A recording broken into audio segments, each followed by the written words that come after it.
Baik, selamat pagi.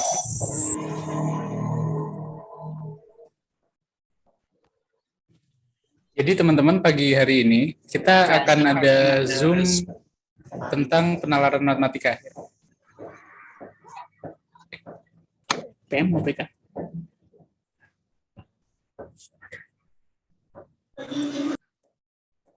Dan pada pagi ini untuk Zoom penalaran matematikanya akan dipimpin oleh KIK. Jadi sekedar mengingatkan aja ya. Jadi UTBK kan kurang 30 lebih hari lagi. Jadi ya perbanyak latihan soal dan mengerjakan trayat-trayat ya. Semoga nanti sukses di UTBK dan apa yang akan diajarkan hari ini bisa membantu kalian di UTBK nantinya. Baik, untuk selanjutnya bisa saya serahkan ke Kak Ika untuk memimpin FGD hari ini. Silakan Kak. Iya, terima kasih atas waktunya Mas Rizky. Ya. Assalamualaikum warahmatullahi wabarakatuh.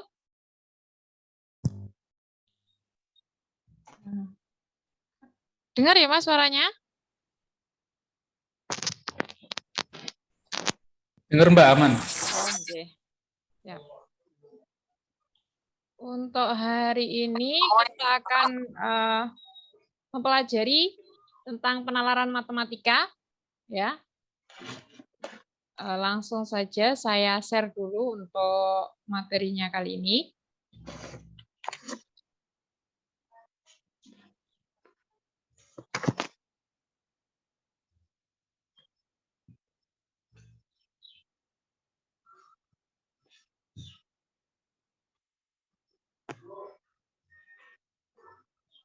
Nah, bagi yang sudah punya buku, ya, buku bedah konsep inti materi UTBK SNBT, ini bisa langsung dibuka di halaman 212.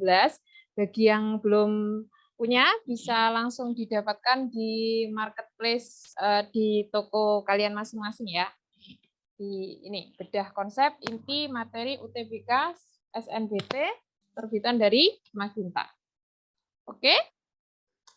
Nah, untuk kali ini kita akan belajar tentang bentuk aljabar. Nah, aljabar ini lumayan banyak ya ketika dijabarkan satu-satu. Apa saja sih materi dari aljabar? Bisa berupa SPLDV, SPLTV, atau sistem persamaan linear satu variabel, persamaan garis lurus, limit aljabar, gitu ya. Dan masih banyak lagi untuk yang aljabar di sini.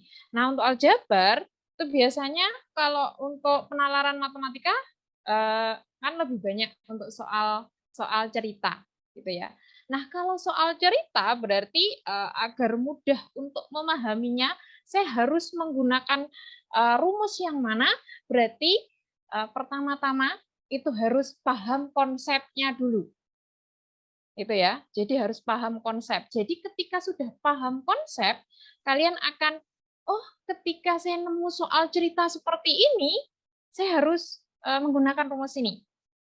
Nah, itu selain belajar konsep, yang kedua yaitu sering latihan. Dengan sering latihan, itu akan lebih mudah untuk mengenali, ketika saya ketemu soal seperti ini, berarti saya harus menggunakan rumus ini. Gitu ya. Jadi kalau misalkan kurang latihannya, nanti akan lama. Saya harus pakai rumus yang mana? Karena ketika sudah penalaran matematika, lebih banyak soalnya adalah soal cerita. Walaupun pasti nanti juga ada konsepnya. Saya harus menggunakan konsep apa kalau ada soal atau masalah seperti ini. Ya.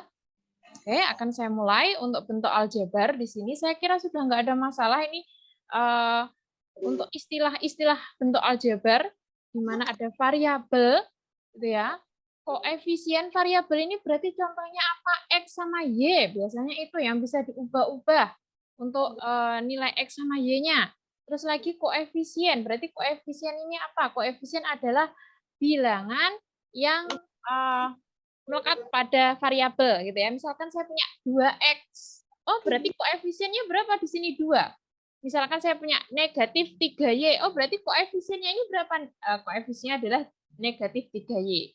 Jadi negatifnya ikut gitu ya. Jangan sampai misalkan ada 2X min 3Y. berapakah koefisien dari Y-nya? 3 kurang tepat.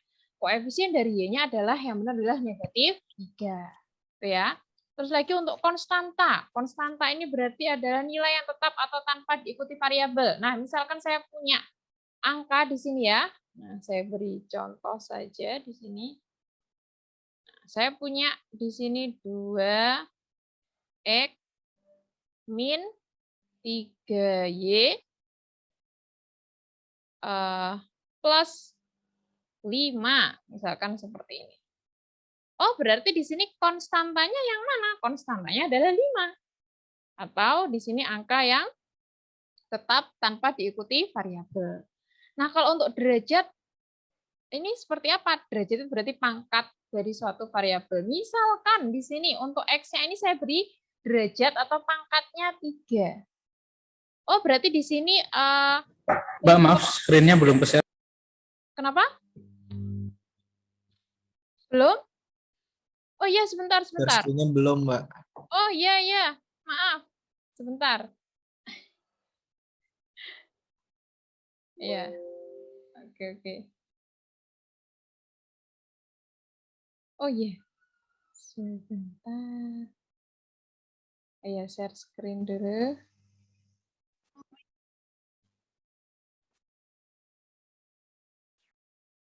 Nah. Oke. Sebentar ini, Pak.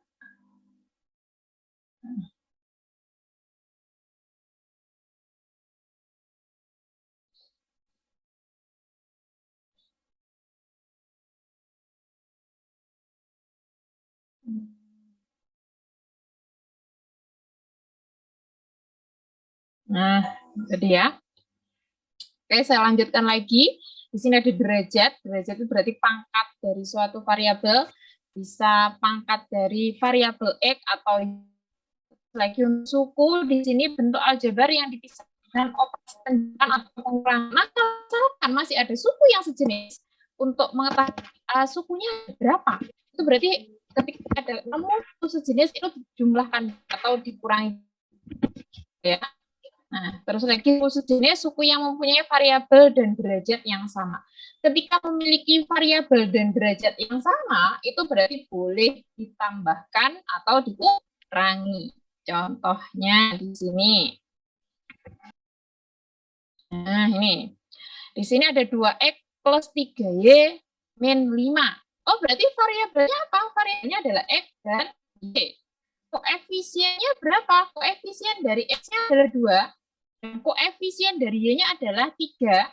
Dan konstantanya adalah negatif 5.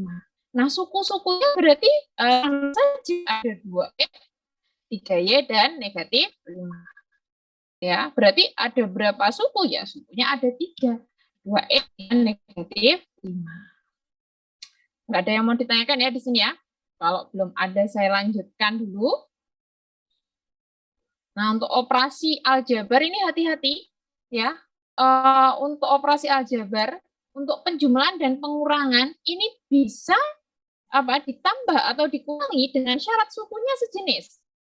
Kalau sukunya nggak sejenis, ya nggak bisa ditambah atau dikurangi. Misalkan saya punya di sini ya, saya punya 2x dikurangi 3x. Di sini kan hasilnya berarti adalah di sini dengan derajat yang sama, artinya berarti suku-sukunya sejenis selama derajat atau pangkatnya sama.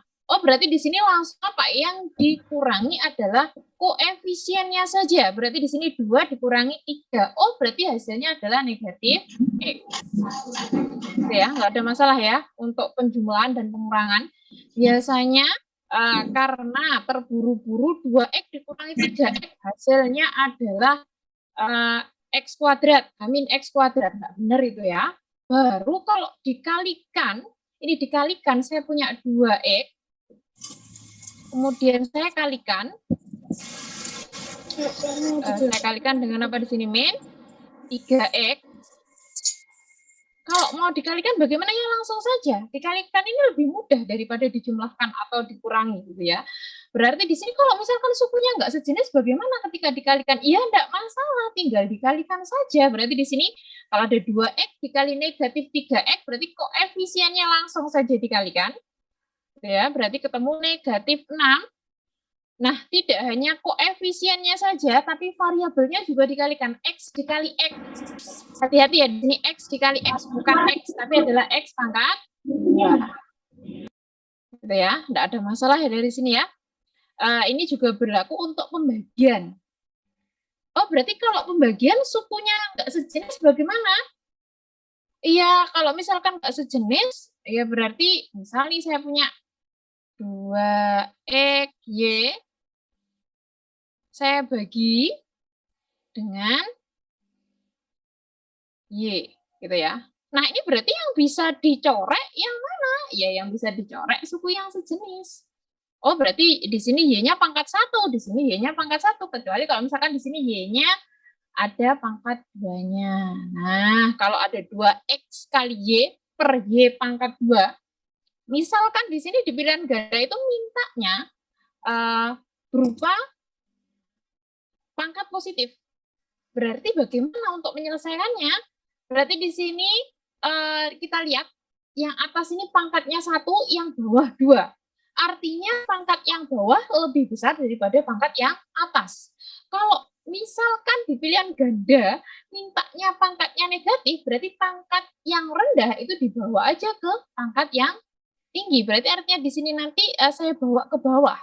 Gitu ya. Di sini ada, kalau nggak ditulis sama artinya dengan pangkat 1, berarti bagaimana cara menyelesaikannya? Yang atas berarti di sini tetap 2X, karena nggak ada lagi variabel yang sama. Variabel yang sama di sini hanya apa? Y sama Y kuadrat. Berarti di sini boleh saya tulis Y,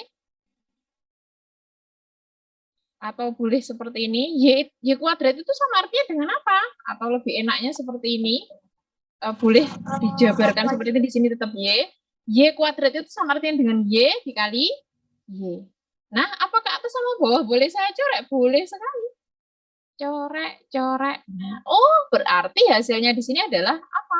Hasilnya adalah 2X per Y. Nah, kalau misalkan ternyata di pilihan ganda nggak ada, oh berarti bentuk lainnya bisa ditulis dalam bentuk pangkat negatif. Kalau ditulis dalam bentuk pangkat negatif, di sini berarti jadinya bagaimana? Jadinya 2X, Y-nya dibawa ke atas, semua pangkatnya positif di bawah. Ketika dibawa ke atas, pangkatnya jadi negatif. Nah, seperti ini ya. Nggak ada masalah ya. Ini sebenarnya sepele, tapi ketika salah sedikit saja untuk menjumlahkan, mengurangi, mengalihkan, atau membagi, sudah salah semua. Gitu ya. Nggak ada masalah dari sini. Kalau nggak ada masalah, saya akan lanjutkan lagi. Ini saya hapus dulu.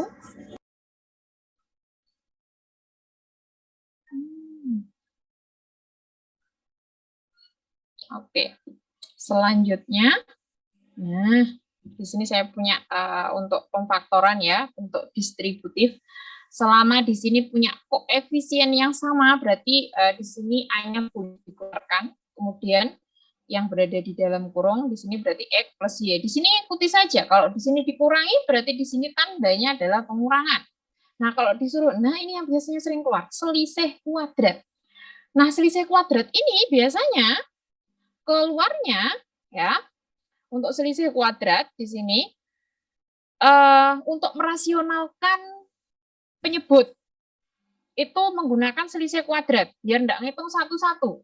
Berarti langsung saja. Terus lagi selain selisih kuadrat, nah ini ada kuadrat sempurna. Kalau ada A plus B kuadrat, hati-hati. Biasanya di sini kalau ada A plus B kuadrat, langsung saja A kuadrat ditambah B kuadrat. Masih kurang tepat di situ ya. Masih ada tambahannya. Harusnya adalah A kuadrat plus 2AB plus B kuadrat. Nah, ini. Kesalahan-kesalahan kecil seperti itu bisa menyebabkan masalah besar. Padahal harusnya benar, jadinya nggak benar. Terus lagi kalau di sini pengurangan bagaimana? Kalau untuk pengurangan berarti di sini ada A kuadrat min 2 kali AB plus B kuadrat. Terus lagi untuk bentuk, misalkan ada di sini bentuk kuadrat, X kuadrat plus BX plus C. Nah, ini kalau untuk memfaktorkannya bagaimana? Nah, untuk memfaktorkannya, kalian bisa untuk mencari nilai atau nyari akar-akarnya itu bisa pakai pemfaktoran, bisa pakai kuadrat sempurna, tapi terus satu lagi pakai rumus ABC ya. Biasanya kalau misalkan kesulitan pakai pemfaktoran, pakai rumus ABC. Tapi saya sarankan di sini lebih cepat itu menggunakan pemfaktoran. Gitu ya. Jadi harus banyak-banyak latihan. Karena waktu mengerjakan satu soal itu nggak boleh lama-lama. Kalau misalkan ada soal yang bisa dikerjakan kurang dari 1 menit, itu lumayan bagus gitu ya. Waduh, seperti ini. Apa ini? Oke. Kalau misalkan nanti kalian ketemu soal dengan soal yang analisis gitu ya, berarti itu butuh waktu yang lama. Oh, berarti kalau ada soal yang mudah, segera dikerjakan dengan cepat kalau bisa kurang dari 1 menit, karena nanti ada soal yang butuh mengerjakan itu lebih dari 1 menit. Bisa sampai 2 menit kalau sudah soalnya tentang analisis. Nah, berarti apa? Manajemen waktunya ketika kalian mengerjakan itu sangat penting sekali. Gitu ya. Oke, ada yang tanya di sini. Oh, oke. Oke. Untuk yang berikutnya di sini. Nah, kalau misalkan disuruh memfaktorkan selama A-nya di sini adalah 1, berarti langsung saja kalau dikali hasilnya adalah C, kalau ditambah hasilnya B. Tapi ketika di sini A-nya bukan 1 lagi, boleh negatif 1 ataupun 2, 3, dan seterusnya. Pokoknya bukan 1, berarti cara menyelesaikannya di sini masih dikalikan dengan 1 per A. Tetap di sini berarti P dikali Q, atau berarti untuk mencari P sama Q-nya ini berarti bagaimana? Gitu ya. Berarti dengan mencari koefisien dari X-nya, terus lagi P kalau dikali Q berarti sama artinya dengan apa? A dikali C. Masih dikalikan dengan A ya. Kalau A-nya lebih dari 1. Kalau A-nya sama dengan 1, berarti langsung saja ketika P dikali Q sama dengan C.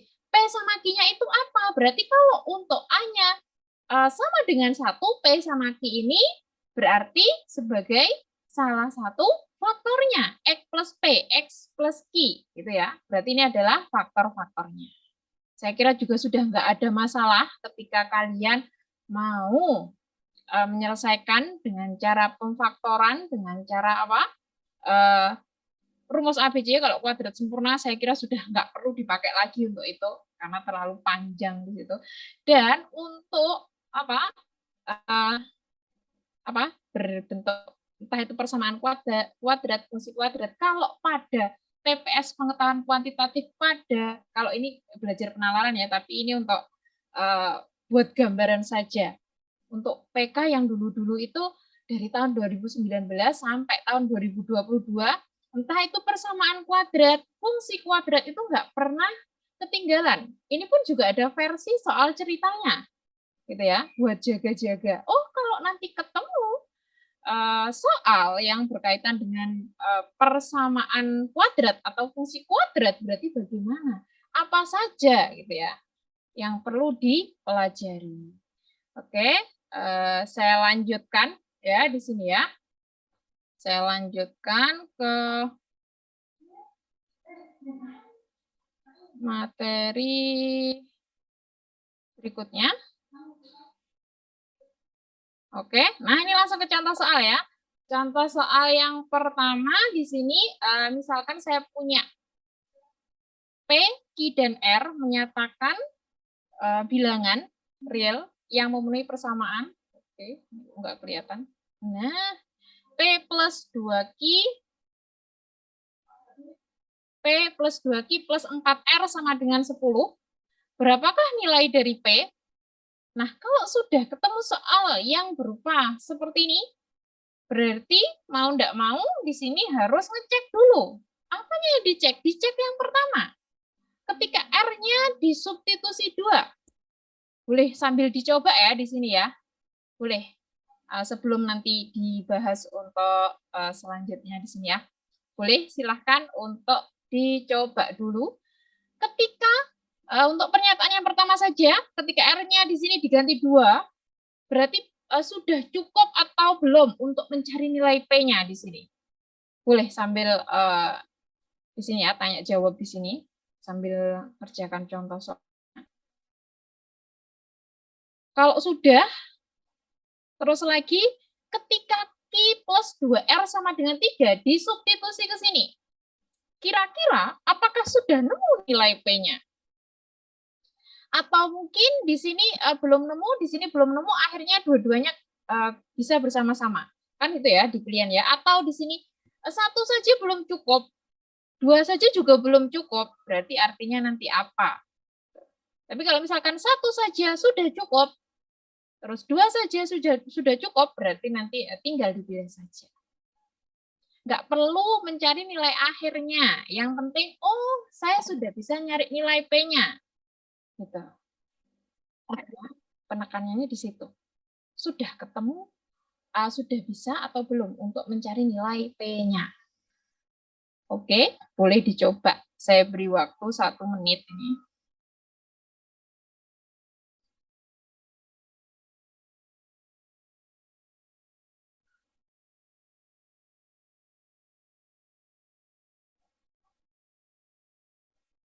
Gimana? Ada yang sudah dapat?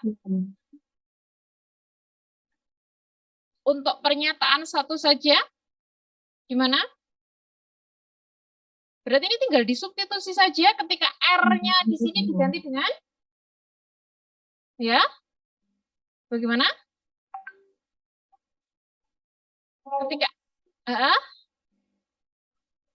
Ketika R-nya diganti 2, gitu ya. Ketika R-nya diganti 2, berarti di sini P plus 2Q, 4 dikalikan dengan R, 4 dikalikan dengan 2, hasilnya 8. Berarti P plus 2Q plus 8 sama dengan 10, gitu kan ya. Oh, berarti P plus 2Q, 8-nya saya bawa ke ruang sini, berarti 10 dikurangi 8, 2. P plus 2Q sama dengan 2. Oke, ini ada yang jawab. B katanya. Oke, kita cek. Pernyataan, oh ya sebentar. Pernyataan 1 saja, ada yang jawab D. Oke, pernyataan 1 saja katanya tidak cukup. Oke, kalau pernyataan 1 saja tidak cukup, berarti di sini, ini tadi katanya pernyataan 1 cukup, 2 cukup. Wah, tadi ada yang D, ada yang B ya. Kita cek ya di sini ya. Oke. Kalau misalkan ini tadi katanya untuk R sama dengan 2, ternyata di sini variabelnya masih ada 2. P plus 2Q sama dengan 8.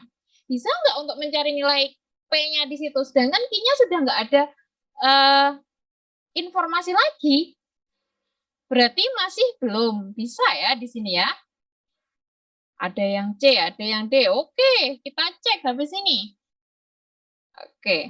Nah, ketika yang benar yang apa gitu ya. Oke, kita cek dulu.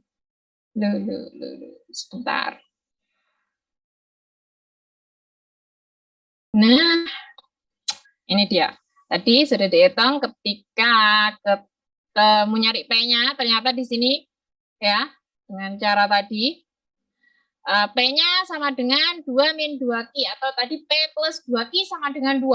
Kan masih ada variabel yang lain Q belum diketahui. Artinya apa di sini? Berarti pernyataan 1 saja tidak cukup. Berarti kalau sudah tidak cukup, langsung ke pernyataan yang kedua. Dicek. Untuk tadi ada P plus 2Q plus 4R, sedangkan untuk pernyataan 2-nya, tadi ada Q plus 2R. Q plus 2R-nya ternyata hasilnya adalah 3. Langsung saja berarti 10 dikurangi 2 dikali 3 hasilnya 4. Oh, ternyata untuk pernyataan 2 saja cukup di sini. Pernyataan 1 tidak cukup, pernyataan 2 cukup, berarti pilihan ganda yang paling tepat di sini yang mana? 1 tidak cukup, 2 saja cukup. Oke, pernyataannya berarti di sini adalah, oke, kok bisa jadi 3? Oke, kenapa bisa jadi 3 di sini ya? Kita cek lagi ke depan tadi.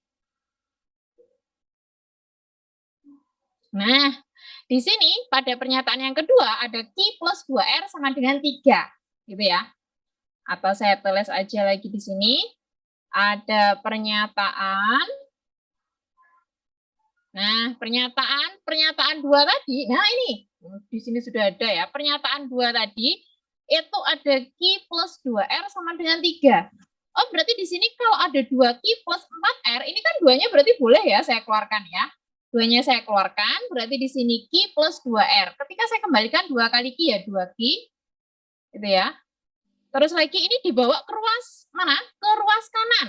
Berarti di sini jadi min 2Q, berarti kok nemu ini berarti bagaimana? Ini berarti kalau saya tulis jadinya P sama dengan, nah berarti 10.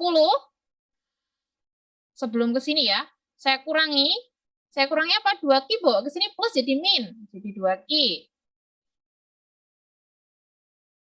Terus lagi plus 4R saya bawa ke sini jadi min 4R. Nah, seperti ini ya.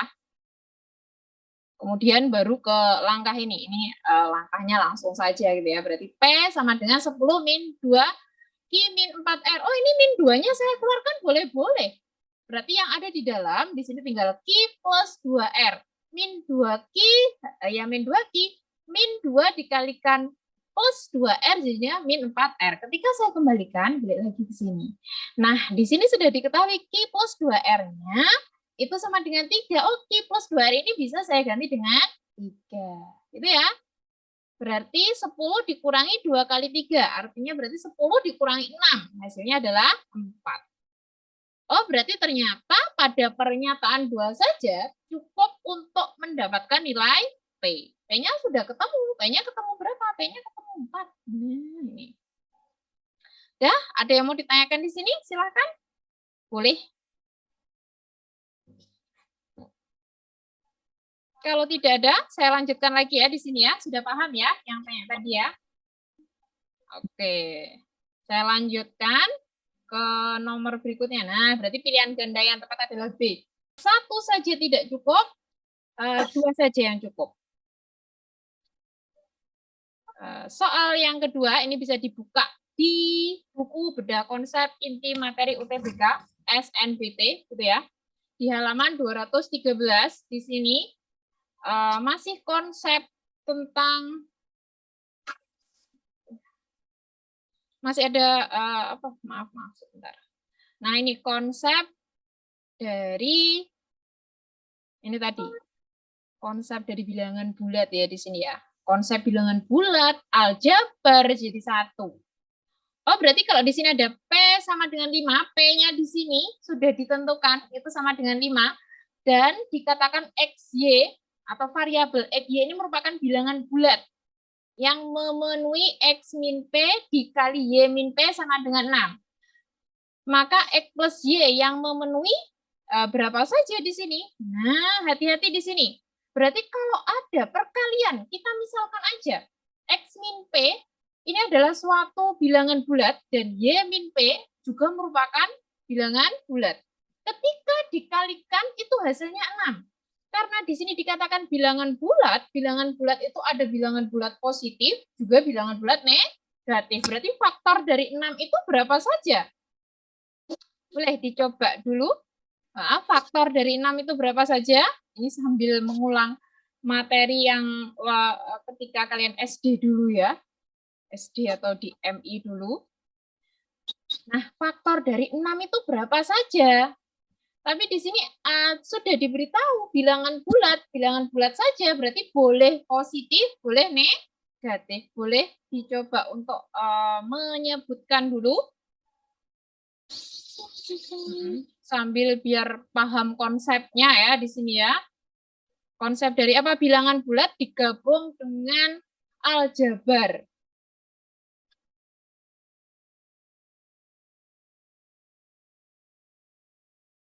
Gimana? Sudah nemu? Faktor dari 6 itu berarti berapa saja? Faktornya boleh di sini ya. Faktor dari 6. Yang pertama, kalau misalkan bilangan bulatnya adalah bilangan bulat positif dulu, berarti di sini 1 sama 6. Boleh ya? 1 dikali 6 hasilnya 6. Nah, selain itu apakah ada lagi? Hati-hati, di sini nggak hanya 1 dan 6 saja. Karena di sini hasilnya adalah positif, berarti saya menggunakan bilangan bulat yang lain, berarti di sini artinya saya menggunakan bilangan bulat negatif. Negatif 1 saya kalikan dengan negatif 6. Boleh nggak di sini? Boleh juga ya. Negatif 1 dikali negatif 6, hasilnya juga 6. Selain ini apa? Berapa lagi berarti faktornya? Ada 2 dan 3. 2, 3. Selain 2 dan 3, satu lagi. Berarti kalian harus benar-benar ini ya. Enggak hanya 1, 6, 2, 3. Ya itu benar. Tapi di sini ada kata-kata bilangan, ada kata bilangan bulat gitu ya. Bulat. Artinya berarti di sini boleh positif, boleh negatif. Oh, berarti yang lainnya selain 2 dan 3 berarti bisa negatif 2 dikali negatif 3. Nah, gini ya. Kalau sudah ada seperti ini, berarti tadi P-nya tinggal disubstitusi atau diganti saja dengan 5. Dan X sama Y-nya bisa diganti dengan 1, 6, negatif 1, negatif 6, 2, 3, negatif 2, dan negatif 3. Silakan tinggal disubstitusi saja. Saya beri contoh. Nah, di sini. Kemungkinan 1. Faktor dari 6 adalah 1 dan 6. Berarti yang ini ya. Berarti di sini agar menjadi 6, ternyata ini adalah 1 dikali 6.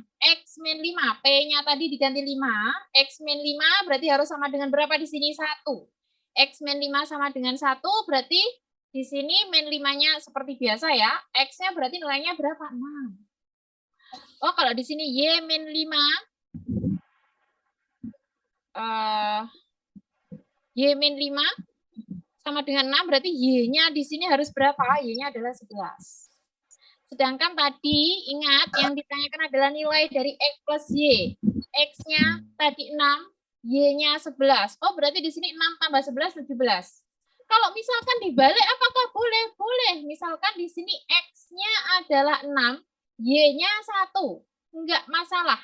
Sama saja. Kenapa? Karena di sini yang ditanyakan adalah X plus Y. Ya, koefisien dari X-nya 1, koefisien dari Y-nya juga 1. Jadi nggak ada masalah mau dibolak-balik. Terus lagi untuk kemungkinan yang kedua, saya taruh atas aja. Nah, kemungkinan yang kedua di sini, faktornya tadi adalah negatif 1 kali negatif 6. Dengan cara yang sama, seperti kemungkinan yang pertama, maka diperoleh di sini, sebentar.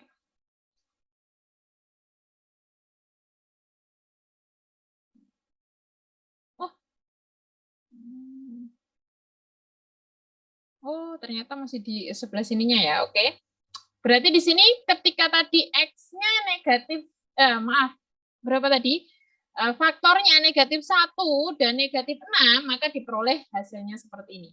Caranya atau langkahnya sama seperti yang pertama. Dan kemungkinan yang ketiga, faktor dari 6 adalah 2 dan 3.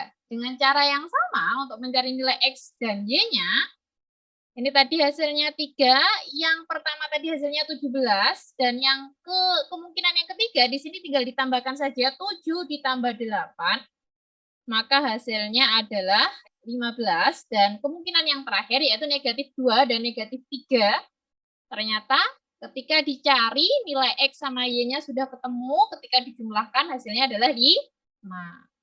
Oh, ternyata dari pernyataan 1, 2, 3, dan 4, pernyataan 1, 2, 3, dan 4 semuanya ada pada kemungkinan ini tadi. Berarti jawaban semuanya benar. Atau di sini pilihan ganda yang tepat adalah E. Silakan kalau ada yang mau ditanyakan di sini. Ini tadi jadi ada beberapa konsep digabung menjadi satu, aljabar juga gabung dengan bilangan. Jadi jangan sampai dilupakan bilangan-bilangan seperti bilangan bulat, bilangan asli, bilangan cacah, bilangan prima, bilangan komposit. Itu biasanya yang sering keluar gitu ya, kalau pada TK. Apakah nanti penalaran keluar? Bisa jadi. Gitu ya. Kalau nggak ada yang mau ditanyakan, karena ini adalah materi untuk yang baru bagi kalian ya, tes yang baru yaitu penalaran matematika. Jadi semua kemungkinan itu bisa terjadi. Gitu. Jadi ada beberapa materi digabung, tapi soalnya berupa soal cerita atau diberikan konsep seperti ini tadi. Kalau nggak ada yang mau ditanyakan, saya lanjutkan.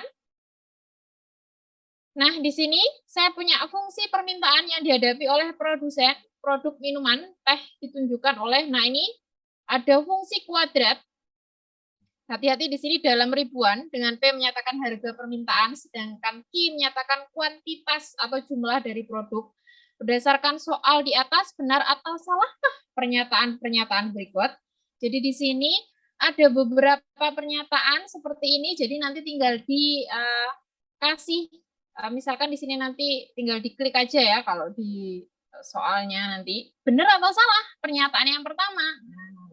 Jadi model soalnya mirip seperti soal ANBK atau AKM ya.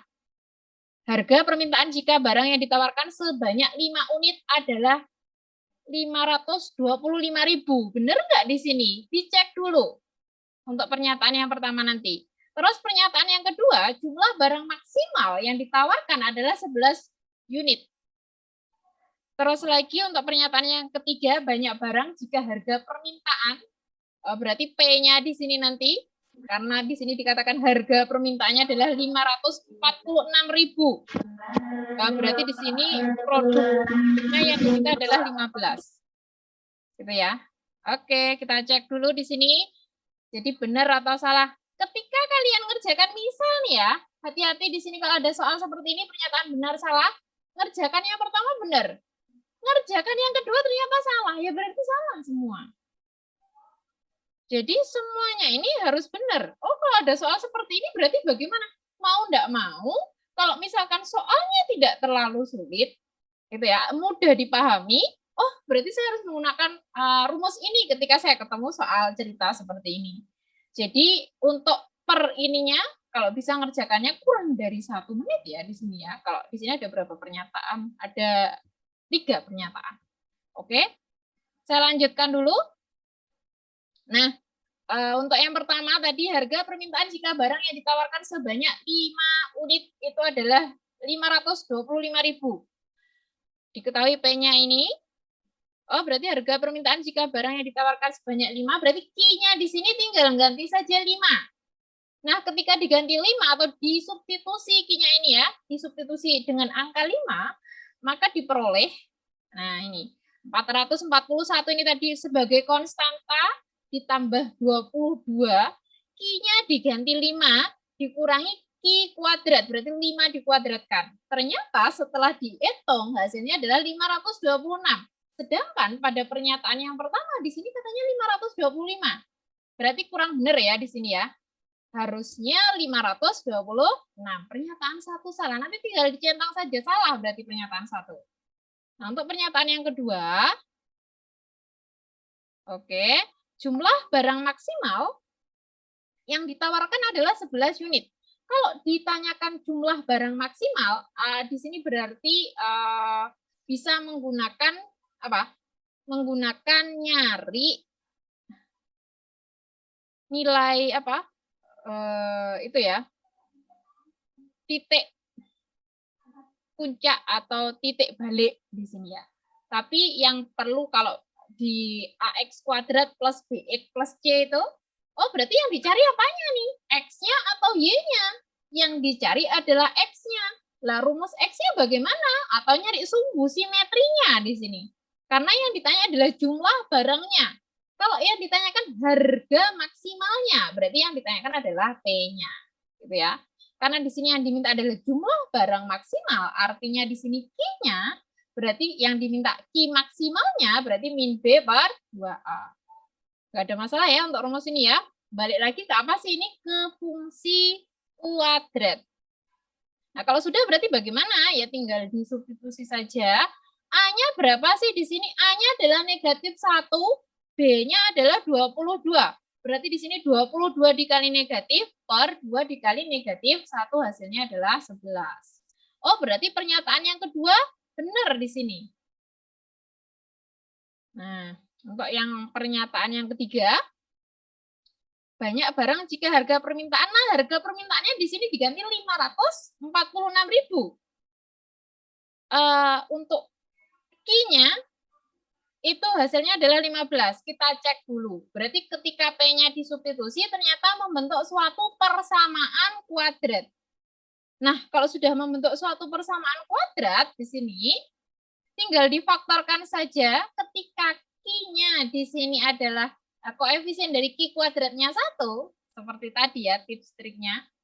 Kalau Q koefisien dari Q kuadratnya 1, tinggal cari saja ketika dikali hasilnya 105, ditambahkan hasilnya negatif 22. Artinya kalian nyari faktor dari 105 ketika dikali hasilnya 105, ketika ditambahkan negatif 22. Ternyata yang cocok adalah negatif 15 dan negatif 7. Kemudian dicari nilai Q-nya, Q-nya ketemu 15 atau Q-nya ketemu 7. Oh, berarti di sini cukup dari salah satu saja. Ternyata memenuhi Q-nya 15 atau kalau ada atau berarti di sini cukup salah satunya saja, 15 produk saja. Berarti sudah benar. Pernyataan 3 benar. 1 tadi salah, 2 benar, terus lagi 3 benar juga. Nah, pernyataan 1 salah, pernyataan 2 dan 3 benar. Ketika ngerjakan 1 soal saja tadi, harusnya salah ternyata dicetak benar, berarti salah ya di situ ya. Nah, hati-hati kalau ada soal seperti ini. Ada yang mau ditanyakan di sini? Belum ada, saya lanjutkan lagi. Nah, di sini, jika suatu persegi dengan panjang sisi satuan dibagi menjadi 5 persegi panjang dengan luas yang sama seperti ditunjukkan pada gambar maka panjang ruas garis PQ. Oke. Berarti di sini untuk perseginya ini sisinya sebelah sini 1, sebelah sini 1. Kenapa? Karena luasnya di sini adalah satu satuan persegi ya harusnya ya. Sisi satu satuan persegi atau kuadrat. Dibagi menjadi 5 persegi. Oke. Berapakah PQ? Nah, suatu persegi dengan panjang sisi. Nah, ini boleh dimisalkan dari sini ke sini adalah 1. Ya, ini tadi, ini dari sini ke sini 1. Terus lagi dimisalkan di sini. Ini ke sini dimisalkan X. Terus lagi dari atas sampai sebelah sini saja, karena di sini tadi dari atas sampai bawah sini 1. Karena berupa persegi ya di sini ya. Berarti untuk dari sini ke sini saja berarti bagaimana ya? 1 dikurangi dengan X. Ingat, dari persegi panjang 5 ini walaupun berbeda-beda, ternyata di sini semua luasnya sama. Yaitu 1/5 berarti ya. Kenapa kok 1/5? Karena di sini ada 5 persegi panjang. Kalau persegi panjangnya di sini 6 berarti ya jadi 1/6. Berarti pernya ini mengikuti ada berapa sih banyak persegi panjang yang ada di dalam sini. Gitu. Satunya yang atas karena di sini tadi untuk apa? Untuk luas dari persegi seluruhnya ini adalah satu satuan. Oh, berarti nanti kalau saya mencari yang paling bawah ini saja, gitu. Nah, misalkan nyari luas yang ini aja, saya kasih tanda ini. Berarti bagaimana ya? 1 dikalikan X. Rumus dari luas persegi panjang, panjang kali lebar. Panjangnya 1, lebarnya adalah X. Sama dengan berapa? Sama dengan 1/5. Oh, berarti dari sini kita bisa mencari nilai X-nya. Nilai X-nya berarti berapa? Nilai X-nya adalah 1/5.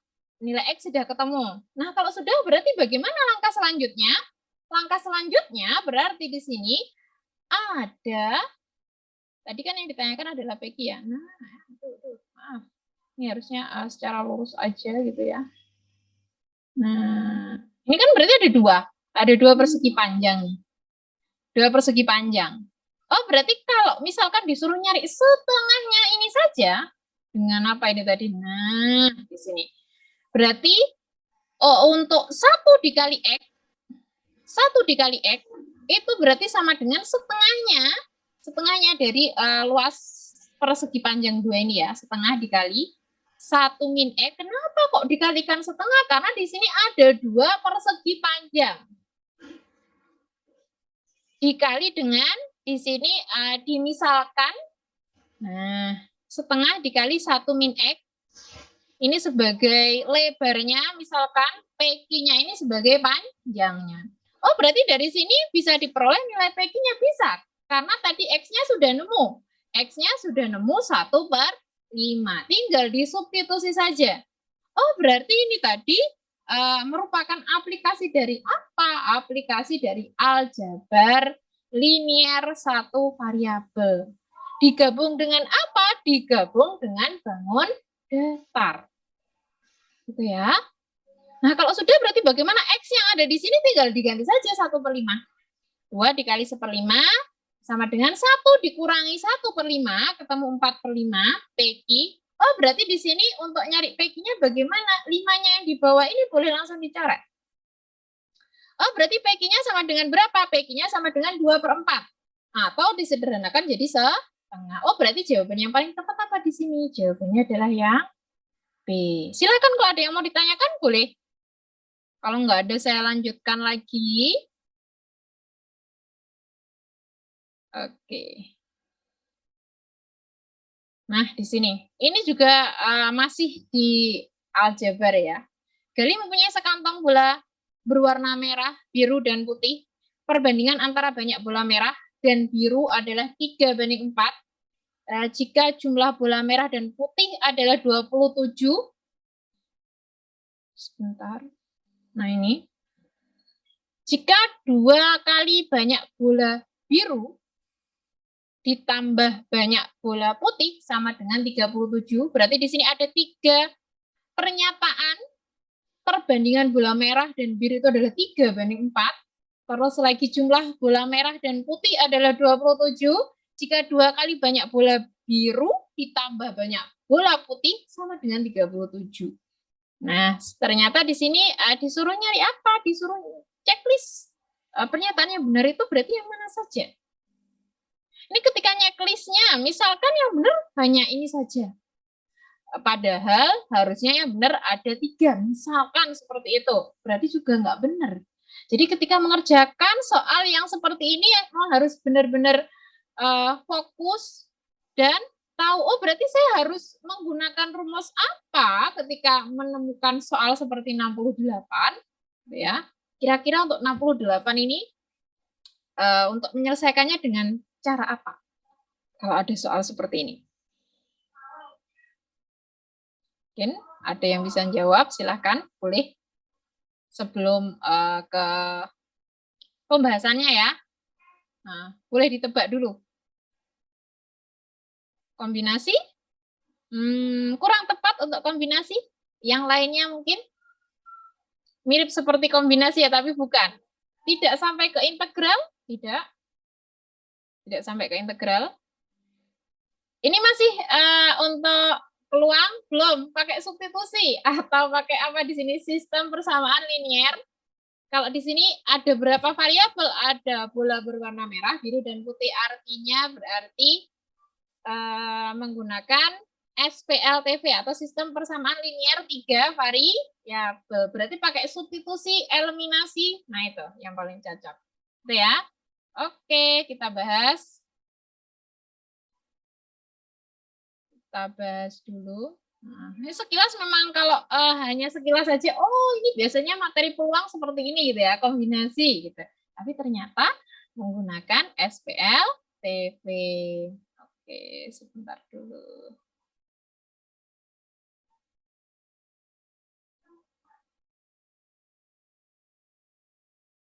Nah, pembahasannya ini. Misalkan bola merah M, bola biru B, jumlah bola putih P, gitu ya. Tinggal di bentuk saja M dibanding B 3/4, berarti di sini boleh B-nya itu sama artinya dengan 4/3M. Ini persamaan yang pertama. Persamaan yang kedua, di sini tadi ada merah ditambah putih hasilnya 27. Oh, berarti kalau disuruh nyari P saja 27 dikurangi M. Terus lagi tadi 2 kalinya dari biru ditambah putih hasilnya adalah 37. Sudah ketemu 3 persamaan. Kalau sudah ketemu bagaimana? Ternyata substitusi persamaan 2 ke persamaan yang ketiga. 2 ke 3 disubstitusi. Oh, berarti di sini P-nya diganti dengan 27 dikurangi M. Ketemu 2B min M sama dengan 10. Kalau sudah berarti bagaimana? Substitusi persamaan 1 ke persamaan yang keempat. Barusan yang kalian ketemukan tadi ya. Kalau sudah berarti bagaimana? B-nya nanti diganti dengan 4/3M. B-nya diganti 4/3M. Nah, berarti di sini 2 dikali 4/3M dikurangi M sama dengan 10. Ini tadi. Berarti di sini 8/3M. Satunya ini disamakan penyebutnya. Jadi 3/3 menyesuaikan dengan penyebut yang ada di sini. Berarti diperoleh 5/3M sama dengan 10. Maka diperoleh nilai M-nya. M-nya ketemu berapa? M-nya ketemu 10 sama 5, apakah boleh dicoret? Boleh sekali. 10. Nah, ini sama-sama berada di atas atau sama-sama sebagai pembilang. Di sini kalau tandanya sama dengan 5 sama 10 ini boleh dicoret. Selama di sini tidak ada penjumlahan dan pengurangan yang lainnya ya di sebelah sininya ya. Oke, 5 sama 10 dicoret, berarti di sini dapat 1. Di sini dapat 2 gitu kan ya. Atau boleh langsung 10 dikali 3/5. Ini berarti bawa ke sini, dibalik. Hasilnya adalah 6. Untuk bola merahnya ketemu 6. Dan untuk mencari bola biru dan bola putih, untuk birunya langsung disubstitusi saja ke persamaan yang pertama. Tadi ada 4/3 dikalikan M. M-nya tadi ketemu 6. 6 dibagi 3. 2 kali 4, 8. Oh, berarti bola birunya ada 8.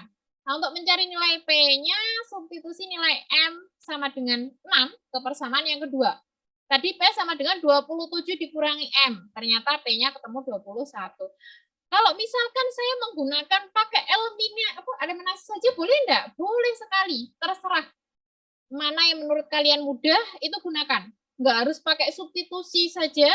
Atau misalkan saya lebih senang menggunakan matriks determinan itu ya, tidak masalah. Yang penting menurut kalian bisa dan mudah, cepat juga, harusnya seperti itu ya. Oke, nah dari yang diperoleh ini tadi, maka diperoleh merahnya tadi 6. Nah, ternyata pernyataan yang ketiga salah ya. Merahnya di sini 5 pernyataannya. Berarti yang benar tadi 6. Terus lagi untuk bola putihnya ketemu 21, berarti pernyataan 1 benar. Jumlah bola biru ketemu 8, berarti pernyataan yang kedua benar. Pernyataan yang ketiga salah. Di sini bola merahnya harusnya 6. Dan jumlah keseluruhan bola pada kantong tinggal dijumlahkan saja. Tadi merahnya 6, birunya 8, putihnya 21.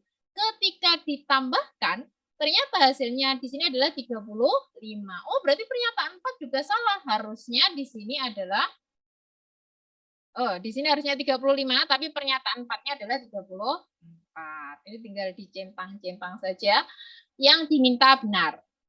Kalau nggak ada yang mau ditanyakan, saya lanjutkan dulu ya di sini ya.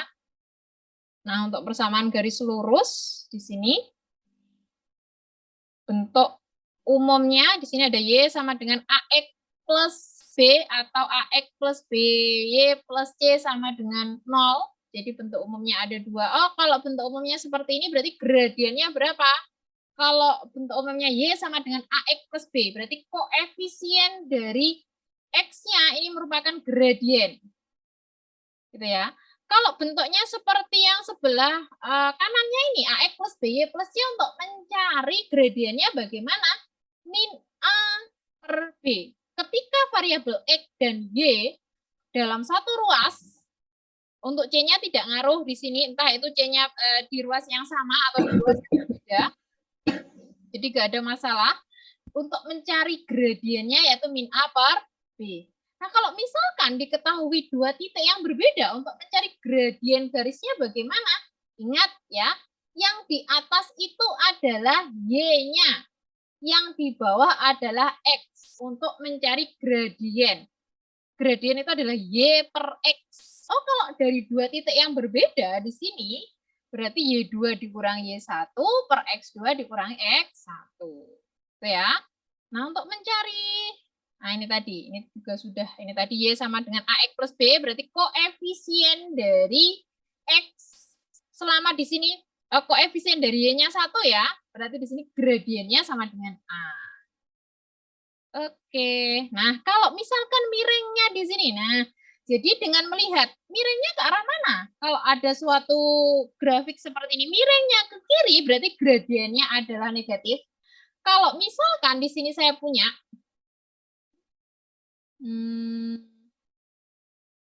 gradiennya misalkan seperti ini nih, saya balik nih seret. Nah, anggap saja lurus ya di sini ya. Oh, karena di sini condongnya ke arah kanan, artinya di sini gradiennya adalah positif. Gradiennya nilainya adalah positif. Nah, itu ya. Kalau menghadap kiri, condong ke arah kiri berarti hasilnya negatif. Kalau condongnya ke arah kanan itu berarti gradiennya positif. Artinya apa sih kalau di sini condongnya ke kiri? Berarti fungsi ini adalah fungsi turun untuk yang berada di sini nih. Kalau untuk yang garis merah ini berarti fungsinya naik. Berarti semakin besar nilai X-nya, Y-nya juga semakin besar. Itu berarti fungsi naik. Oh, kalau fungsi naik berarti gradiennya di sini adalah positif untuk kasus apa ini ya? Untuk kasus fungsi linear. Oh, berarti kalau di sini fungsinya turun, berarti di sini gradiennya adalah negatif. Untuk nyari persamaan garis lurus bagaimana? Di sini kalau diketahui dua titik yang berbeda, berarti rumusnya seperti ini. Kalau diketahui salah satu titik dan gradien, itu hasilnya nah seperti ini.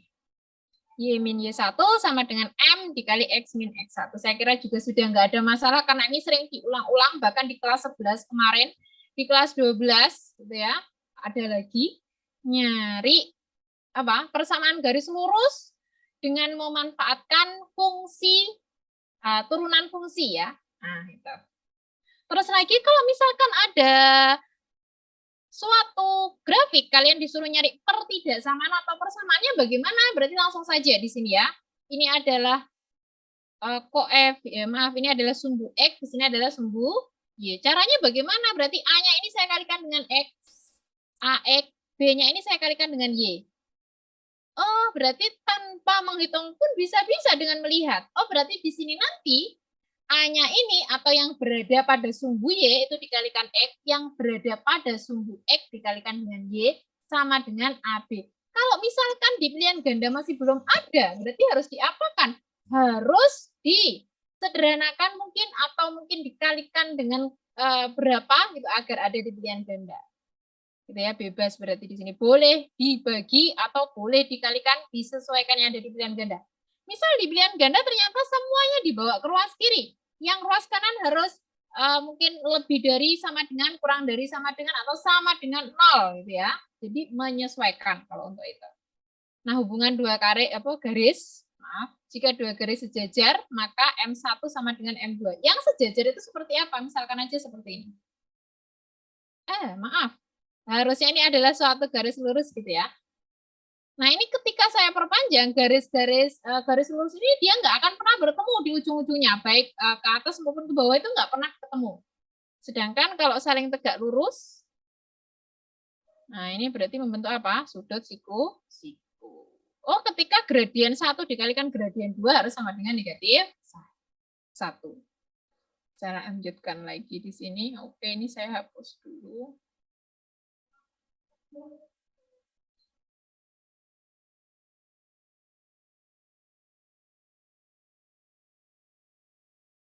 Iya. Maaf ya, waktunya agak sedikit molor di sini. Ini masih belum selesai. Nggak apa-apa, Mbak. Oke. Ya, saya lanjutkan lagi. Untuk pertidaksamaan garis lurus, nah ini yang perlu diperhatikan. kalau nanti ketemu pertidaksamaan garis lurus atau pertidaksamaan linier. Nah, kalau di sini dilihat dulu, kalau misalkan berada pada kuadran 1, garisnya ini seperti ini, ya, berada di kuadran 1. Oh, berarti kalau tandanya lebih dari sama dengan berarti daerah penyelesaiannya berada di atas. Kalau kurang dari sama dengan berarti daerah penyelesaiannya berada di bawah. Ini biasanya sering ada ketika soalnya adalah soal cerita. Kan nggak mungkin nanti disuruh nyari barangnya itu negatif, nggak ada ceritanya. Berarti kemungkinan besar berada di kuadran 1. Jadi yang perlu benar-benar tanpa, jadi nanti nggak usah cek poin kalian. Jadi langsung saja. Kalau untuk yang bawah ini, misalkan di sini ada min AX plus BY, lebih dari sama dengan min AB, ternyata daerah penyelesaiannya berada di atas. Terus lagi kalau di sini ada min AX plus BY kurang dari, berarti kebalikannya berada di bawah. Oke, saya lanjutkan dulu.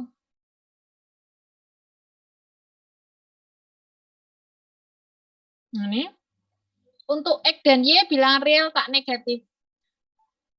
Maka daerah penyelesaian untuk X plus Y kurang dari sama dengan 5 dan X-nya kurang dari sama dengan 3 berbentuk apa di sini? Nah, di sini yang perlu diperhatikan adalah X dan Y bilangan real tak negatif. Artinya apa di sini? Ada syaratnya, X-nya berarti di sini harus lebih dari sama dengan 0 dan Y-nya juga harus lebih dari sama dengan 0. Artinya apa? Oh, berarti nanti penyelesaiannya atau daerah penyelesaian ini ada di kuadran 1. Ada di kuadran 1. Kalau kuadran 1 bagaimana tadi? Untuk kuadran 1 seperti ini.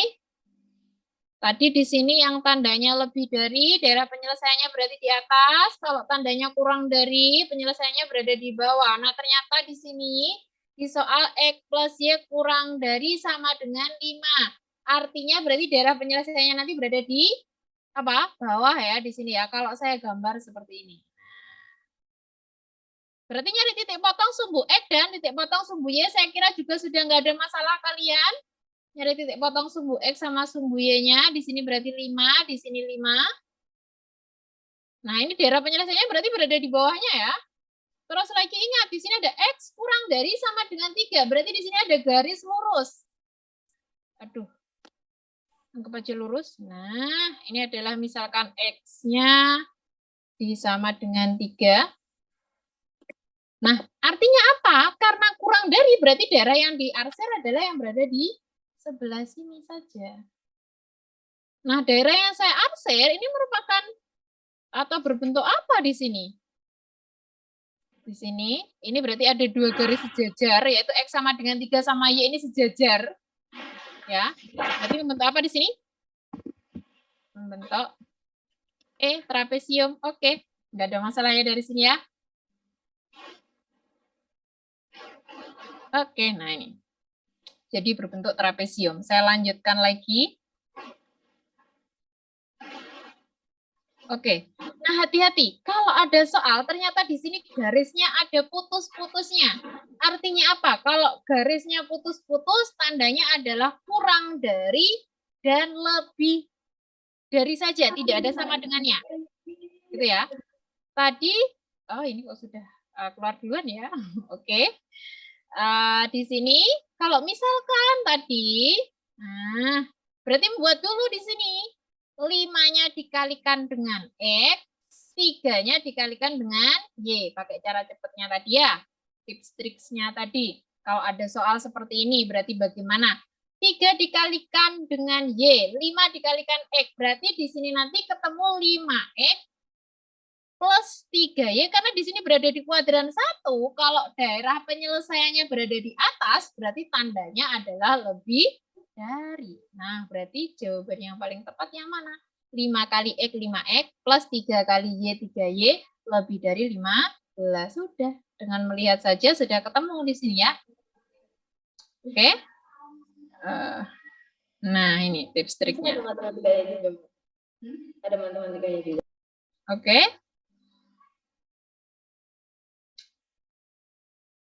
Saya lanjutkan lagi ya. Nah, ini. Kalau soalnya berupa soal cerita seperti ini bagaimana?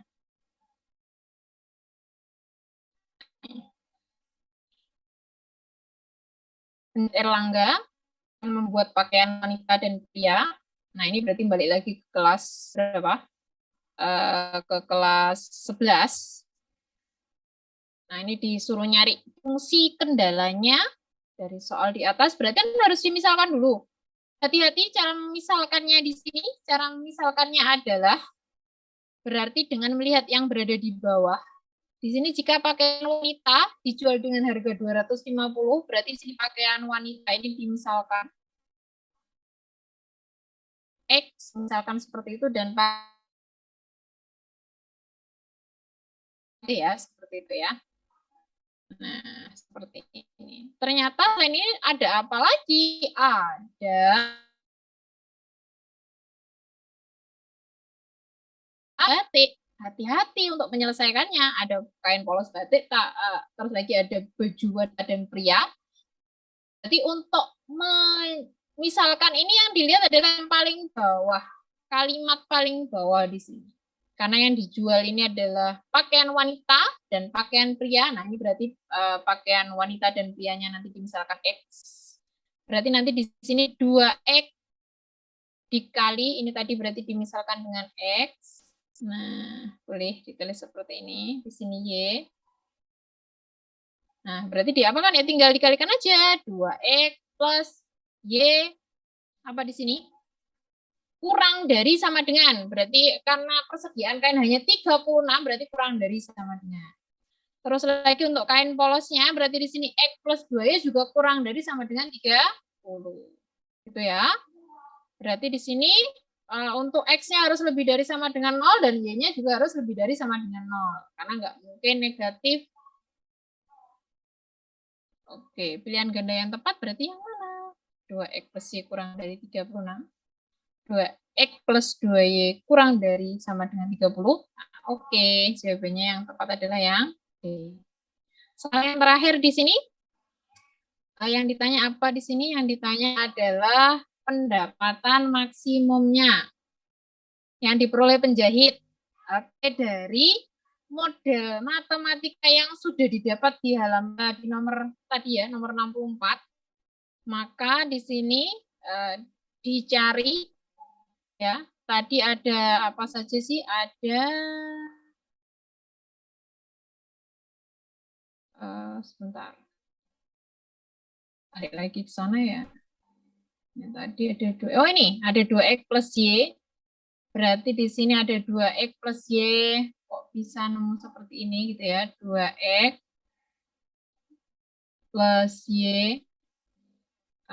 Misalkan di sini tadi kurang dari sama dengan 36. Berarti nyari titik potong sumbu X. Kalau nyari titik potong sumbu X berarti di sini yang 0 adalah Y-nya. Ketika Y-nya 0, 36 dibagi 2 hasilnya adalah 18. Kalau mencari titik potong sumbu Y-nya berarti yang 0 adalah X-nya, berarti di sini Y-nya sama dengan 36. Tinggal ditarik garis. Nah, kemudian yang kedua di sini ada X plus 2Y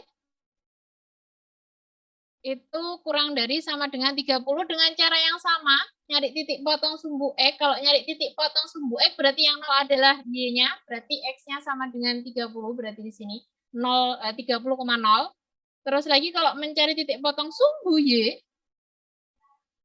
berarti X-nya yang 0, 30 dibagi 2 ketemu 15. Nah, kalau sudah berarti nanti akan ketemu, nah ini, titik potong dari kedua garis ini. Tinggal dicari apa? Kalau mau mencari nilai maksimum, berarti kan kita nyari titik-titik kritis yang membatasi daerah penyelesaian ini. Karena di sini tandanya kurang dari sama dengan, berarti daerah yang di-RC adalah yang di bawahnya. Ternyata untuk daerah penyelesaian yang benar adalah yang berada di sebelah sini. Oh, titik-titik kritisnya berapa? 0,15, 18,0, dan ternyata setelah dicari untuk titik potongnya ini adalah 14,8. Tinggal disubstitusi saja mana yang memberikan keuntungan yang paling besar, berarti itu adalah nilai maksimumnya.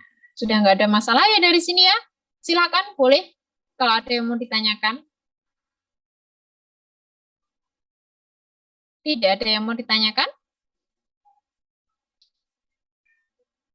Oke. Kalau tidak ada yang mau ditanyakan, saya kira cukup dan waktunya juga sudah tidak lama lagi ya untuk, oke, ada yang mau ditanyakan? 14,8. 14,8 dari mana? Oke. Nah, 14,8 ini diperoleh dengan substitusi dan eliminasi seperti biasa gitu ya. Untuk mencari nilai X-nya bagaimana? Nah, ini tadi pakai cara substitusi dan eliminasi dari persamaan 2X plus Y sama dengan 36 dan X plus 2Y sama dengan 30. Ternyata X-nya ketemu 14 dan Y-nya ketemu 8. Gitu ya. Oke. Jadi harus nyari titik potongnya ini dengan cara substitusi dan eliminasi atau pakai cara apapun. Saya lebih senang pakai eliminasi semua, Kak. Iya, enggak masalah. Gitu ya. Oke, enggak ada yang mau ditanyakan lagi. Sudah paham ya yang tanya tadi ya? Diperoleh dari mana? Diperoleh dengan cara mensubstitusi dan eliminasi seperti biasanya itu. Kalau tidak ada, berarti bisa dipersiapkan ya dari sekarang konsep-konsepnya, karena pasti nanti untuk penalaran itu ya banyaknya adalah soal-soal cerita, gitu ya. Terus lagi kalau misalkan soal cerita kan sama artinya apa? Kerjanya 2 kali membaca dan juga ini nanti saya harus menggunakan rumus yang mana. Jadi harus banyak-banyak latihan biar cepat ketika menentukan nanti saya pakai rumus yang mana atau pakai materi apa sih ini gitu ya. Terus lagi mudah juga untuk apa? Biar mudah untuk ngitung. Kalau sering ngitung itu berarti ngitungnya juga akan semakin cepat di sini. Dan semoga nanti bisa diterima di PTN yang diinginkan. Dan tetap semangat karena waktunya sudah nggak lama lagi ya. Dan semoga sukses. Saya akhiri dulu. Selamat siang dan saya kembalikan lagi ke Mas Rizky. Terima kasih atas waktunya. Baik, terima kasih Mbak Ika. Terima kasih juga buat teman-teman yang sudah bergabung di FGD minggu hari ini.